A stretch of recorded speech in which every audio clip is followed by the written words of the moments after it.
नमस्कार दोस्तों, आज मैं हूँ नौगढ़ क्षेत्र में। पूर्वांचल का आंचल कहे जाने वाला नौगढ़ क्षेत्र जो हजारों वर्ग किलोमीटर में फैला हुआ है।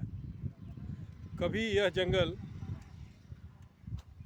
टाइगरों से गूंजा करता था, लेकिन जब बंदूकें आईं, बंदूक आने के बाद बड़े पैमाने पे यहाँ शिकार किया गया। आज यह जंगल पूर्णतः वीरान पड़ा हुआ है, जीव जंतु विहीन हो गया है।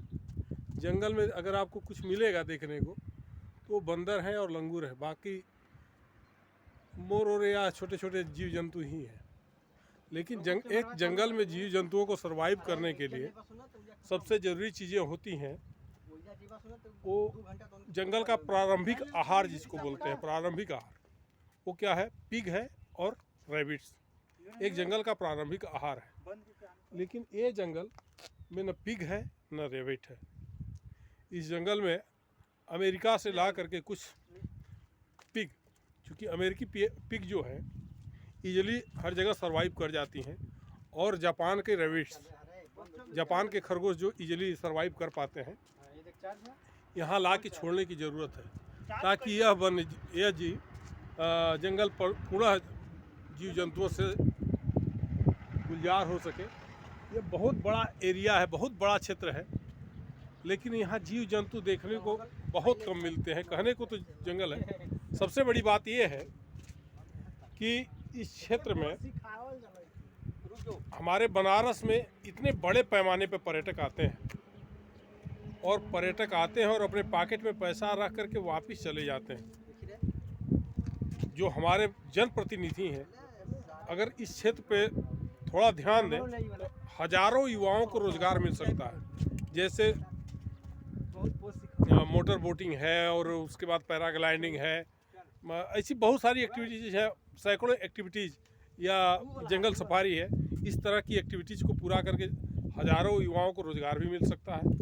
और सबसे बड़ी बात है कि बनारस में लाखों की तादाद में पर्यटक आते हैं, और वो सिवाय मंदिर में दर्शन करने के अलावा उदास होकर के चले जाते हैं। उनको कुछ अच्छा देखने को नहीं मिलता है। इतने बड़े पैमाने पर जहाँ पर्यटक आते हों और वापस चले जाते हैं, इसकी कहीं न कहीं कमी जो है,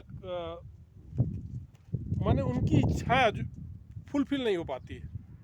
अगर थोड़ा सा हम इस क्षेत्र पे गौर फरमाए ध्यान दें तो हम बहुत अच्छा कर सकते हैं।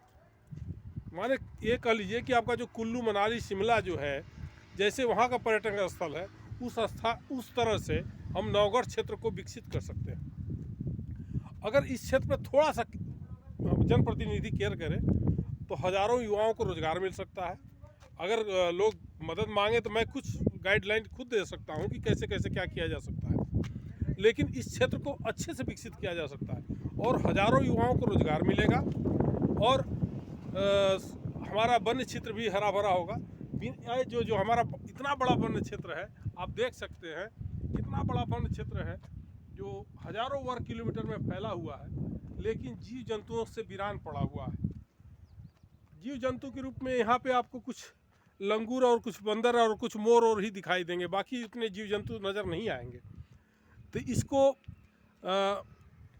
चूँकि पुनः इसको बसाया जा सके, इसके लिए थोड़ा सा मेरा